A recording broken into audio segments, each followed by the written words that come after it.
is supposedly, according to Watson, was it, that their camp was located just past Notice Creek Bridge, where the new bridge is, and up the creek drainage. Barbara Wasson's book? That's the one, yeah. You have it with you. I do. We should read that sentence into the camera because it's a grammatically flawed sentence that is slightly ambiguous. Yeah, which we're trying to go by to find a location, but after walking up there, possibly a half mile, there's some terraces you can slip back and forth across it. So some wide ones you can actually set a safe camp up, because it didn't take them very long to go from there to the film site to get the plaster. So that was something I was working on yesterday. Yeah. I mean, today. You just have to really wonder when you've got Bob Gimlin. One thing he's really consistent on is the 2 to 2.5 mile. He sometimes has said maybe 3 miles, but I mean, I think we can pretty much assume that the distances that you recorded from that bridge to the film site are accurate. About 2.5 miles. Compared to Bob Gimlin's statements. And he's not changed that over the years like he has with some of the other things like the dates or whatever that are slightly ambiguous. But Barbara Wasson's statement seems to imply that bridge over Bluff Creek, but a lot of people think that this Notice Creek here is Bluff Creek. They don't realize that the creek actually bows out in this bizarre loop that goes back around right up over here. So she could have been saying it's a half mile or less up from this bridge. Which doesn't put it at the crossing area where the road crosses Bluff Creek.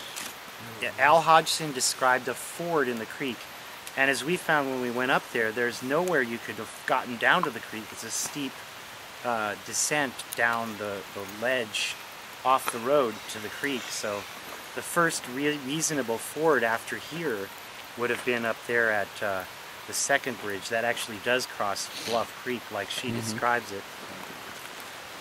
But it's not just up from Louse Camp. Right. Like a lot of people have assumed.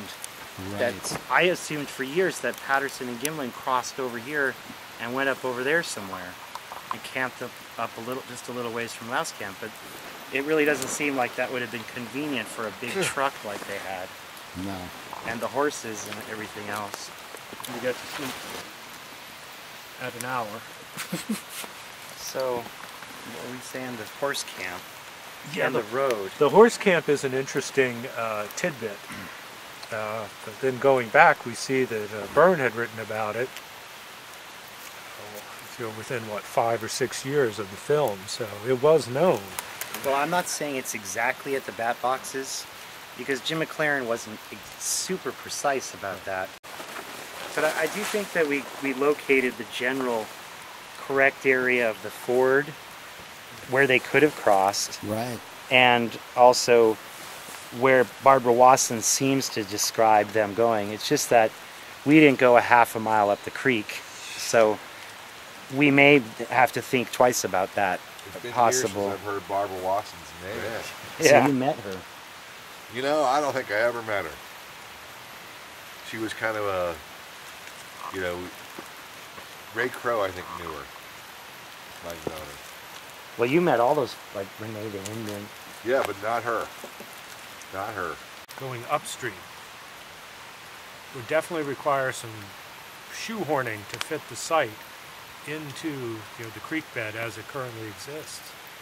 So basically the film would have to have been taken, not from looking across the creek, but the whole film is taken looking upstream to get the...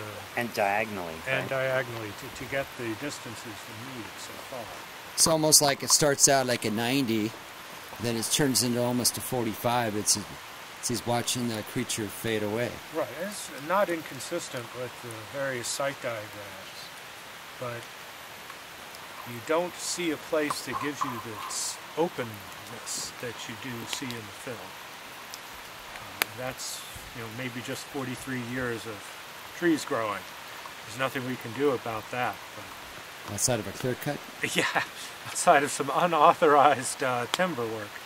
Yeah, thinking much more about downstream. seems to be more open area there. It is, but we found out too, looking at the A.K. Davis and the Peter Byrne, that it's not flat. There's a lot of undulation and dips, and according to the movie footage, it looked relatively flat to me. Sort It of. sure does. It looks very flat. So when you guys get a look at it tomorrow, maybe you'll concur with that or come up with some other ideas, because I know the water erodes and chips it out and makes it deeper in places, but... Where the creek is flowing. Right. Or where there's been erosion maybe coming down the hillside, like those rock mudslides we've seen. But when you look at the sandbar that's extant in the area of the gulch there, where we all seem to agree, it's that 64 level flood, I think, is deposited flat up on top. You can see that line, you know, where the sand and everything is flat, right? Right.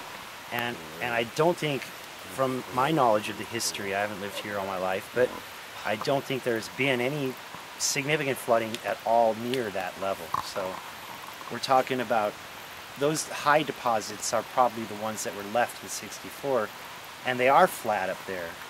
I mean, obviously there's been some corrosion of the ground and stuff.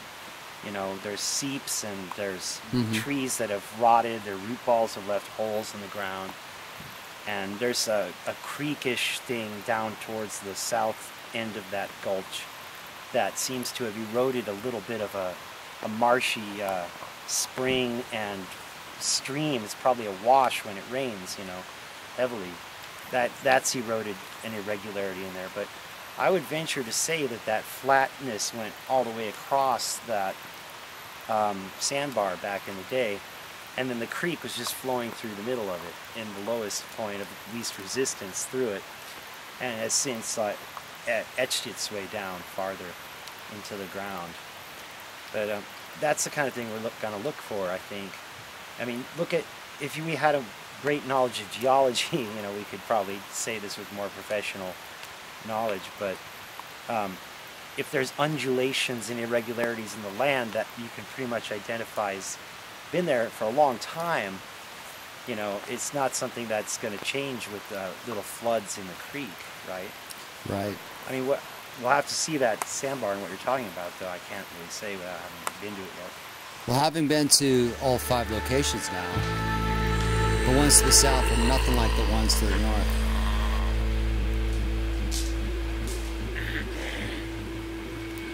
Bigfoot lives.